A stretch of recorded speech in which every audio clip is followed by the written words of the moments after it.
नमस्कार दोस्तों।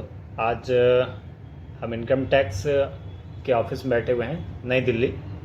हमारे साथ जुड़े हुए हैं आज निर्देश यादव जी, जो कि इनकम टैक्स के इसी ऑफिस में काम करते हैं और कुछ वर्ष पहले हमारे स्टूडेंट भी रह चुके हैं शॉर्ट हैंड के। तो आज आप लोगों को मैं बताने वाला हूं और इनसे थोड़ी सी हेल्प भी लेंगे कि ज़रा बताइए बच्चों को कि किस तरह से पढ़ाई आपने की और कैसे आपका सिलेक्शन हुआ, और थोड़ा सा जॉब प्रोफाइल के बारे में बताइए। आज हम लोग इनकम टैक्स के ऑफिस में ही बैठे हुए हैं। तो निर्देश जी। जी सर। कुछ बच्चों के लिए ऐसा बताइए कि किस तरह से इनको पढ़ाई करनी है और कैसे सिलेक्शन लिया जाएगा, क्या सैलरी है, ये सारी बातें इनको बताइए जो है। सर सबसे पहले तो स्टेनो एसएससी के थ्रू स्टेनो बनने का सबसे अच्छा अपॉर्चुनिटी है। एसएससी में जो भी बाकी जी सीजीएल या फिर सीएचएसएल से कंपैरिजन किया जाए जी। तो मुझे लगता है कि स्टेनो में ज़्यादा आसान रास्ता है, क्योंकि आपको शॉर्ट हैंड सीखनी है और उसके बाद उसमें मैथमेटिक्स नहीं है जो सिलेबस में आपके, वो काफ़ी हेल्प करता है बच्चों की। तो अगर मैं अपना बताऊं तो मैंने सर सबसे पहले मेरे दोस्त था, उसने मुझे बताया कि जो है आप शॉर्ट हैंड सीख लीजिए।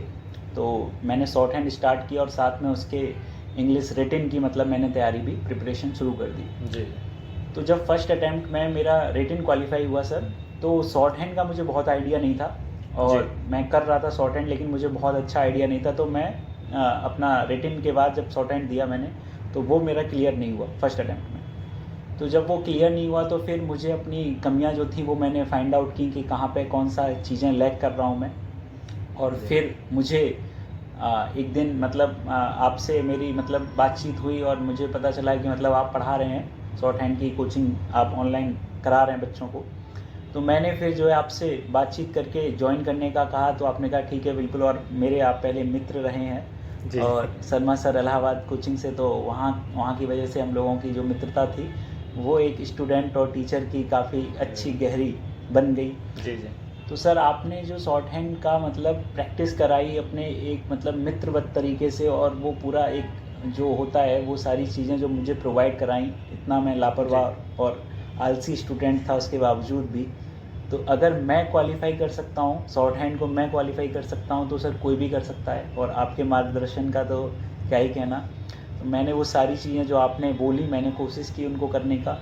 तो मैं बच्चों से यही कहूँगा कि सबसे पहले आपका एक लक्ष्य, एक टारगेट निर्धारित होना चाहिए कि आपको करना है तो कोर्ट का करना है, एसएससी का करना है, किसका करना है। आपको क्लैरिटी होनी चाहिए अपने गोल की तरफ, और जब आपकी क्लैरिटी होगी तो आप उसी के अकॉर्डिंग अपना काम करेंगे। आपका रिटन का जो एग्ज़ाम होता है उसमें 200 मार्क्स का एसएससी कंडक्ट कराता है एग्ज़ाम, 200 मार्क्स का होता है, 100 मार्क्स की इंग्लिश आती है और 50-50 की जीएस और रीजनिंग आती है जी।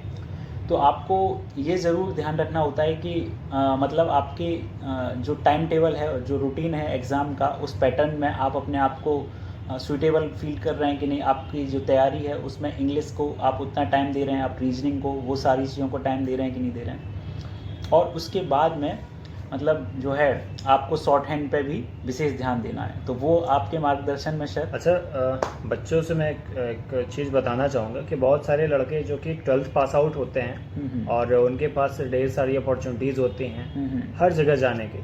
तो शॉर्ट हैंड उनके लिए एक अच्छा ज़रिया है कि 12 पास करने के बाद वो डायरेक्ट इस फील्ड में आ सकते हैं कहीं और बिना जाए। बिल्कुल सर।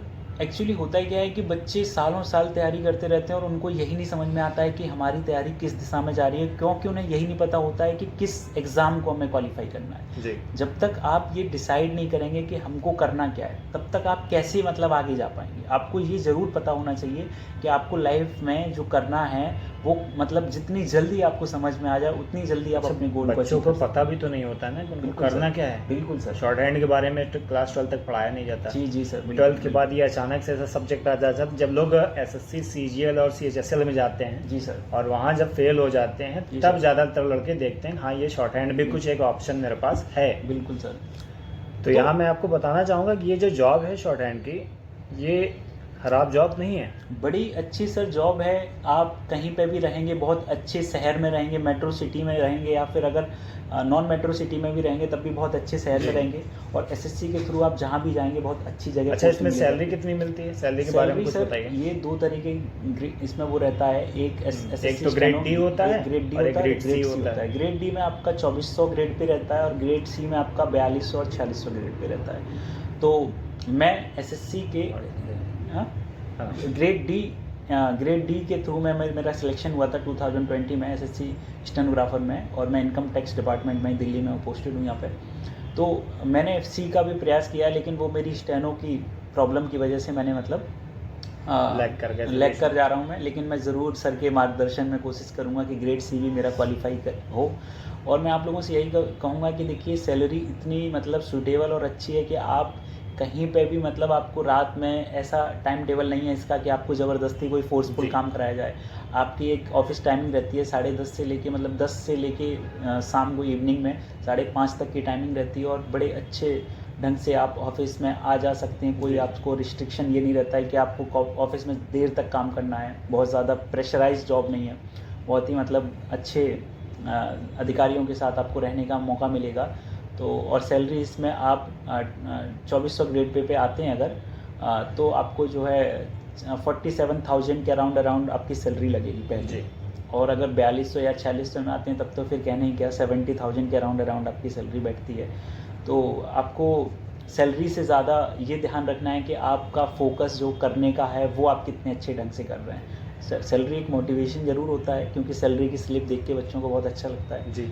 लेकिन तो आपका जैसे निर्देश सर ने भी बताया कि यहाँ पे सैलरी भी अच्छी मिलती है और जॉब प्रोफाइल भी अच्छा है। और क्लास 12th पास करने के बाद अगर आप ये जॉब लेते हैं जी सर, तो एक तरह से यंग एज में आपको एक अच्छी जॉब जो है बिल्कुल सर मिल जाएगी। इसके बाद भी आपके पास बहुत सारी अपॉर्चुनिटीज़ होती हैं। बिल्कुल सर। और दूसरी चीज़ मैं क्लैरिफाई कर देना चाहता हूँ, बहुत लोगों का मिथ होता है कि शॉर्ट हैंड सीखने में 2 साल 4 साल लग जाते हैं। नहीं सर, ऐसा बिल्कुल भी नहीं है। आपके साथ सर मैंने मतलब एग्ज़ाम क्वालिफाई किया तो मैं ये कह सकता हूँ, और अभी जो बच्चे पढ़ रहे हैं आपके, मैं ये बिल्कुल कह सकता हूँ कि बहुत ज़्यादा मुश्किल आपके साथ बच्चों को नहीं होती है। आप बहुत अच्छे ढंग से बच्चों को गाइड करते हैं और बहुत अच्छे ढंग से सीख सकते हैं बच्चे अगर कोशिश करें। क्या लगता है आपको मिनिमम कितने दिन में लड़के सीख सकते हैं अगर मेहनत पूरी कर रहे हैं तो?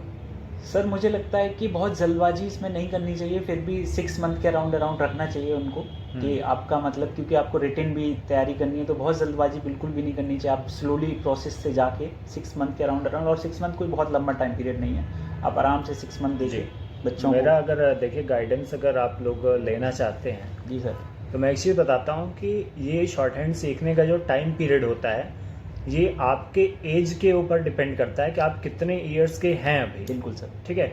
और आपके एक्सपीरियंस के ऊपर भी डिपेंड करता है। सपोज जैसे आप 12th पास आउट स्टूडेंट हैं तो मैं रिकमेंड करूँगा कि आप साल भर में आराम से शॉर्ट हैंड सीखिए। बिल्कुल सर, आप पूरे साल में 1 साल में शॉर्ट हैंड सीखिए, 1 साल में आपकी अच्छी खासी स्पीड भी आ जाएगी। और दूसरी चीज़ कि आप रिटन की भी प्रिपरेशन करते रहेंगे, है ना? जी बिल्कुल सर, रिटन ये तो नेसेसरी है उन स्टूडेंट्स के लिए होता है जैसे कि जो रिटन एग्जाम क्वालिफाई कर चुके हैं और उन्हें शॉर्ट हैंड नहीं आती। जी सर बिल्कुल। तो उनको बहुत ज़्यादा डर होता है कि हम कर पाएंगे कि नहीं कर पाएंगे।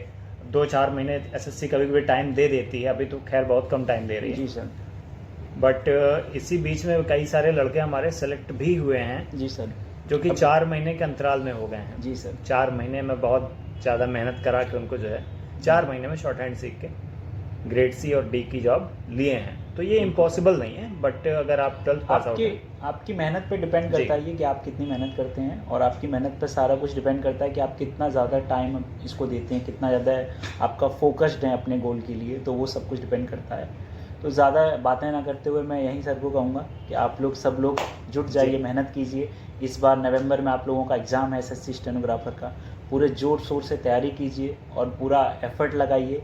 आपका ज़रूर अगली लिस्ट में पीडीएफ में आपका नाम आएगा। अभी तो काफ़ी टाइम है जी सर। और जो भी लोग वीडियो को देख रहे हैं, जी सर, अगर जिनका भी टारगेट एसएससी का बनता है, बिल्कुल सर, देखिए आप प्रिपरेशन अगर रिटन की कर रहे हैं, जी सर, तो रिटन की प्रिपरेशन कभी ख़राब नहीं होती। और शॉर्ट हैंड भी एक अच्छी चीज़ है अगर आप सीख लेते हैं तो। ठीक है, बाकी इसका हाई कोर्ट वगैरह का भी एग्ज़ाम होता रहता है। जी बिल्कुल। तो ठीक है, मैं इस वीडियो को आज यहीं पे ख़त्म करता हूँ। अगर आपको कोई और इन्फॉर्मेशन लेनी हो तो आप कमेंट करिएगा। ठीक है, आज के लिए यही, धन्यवाद। ठीक है।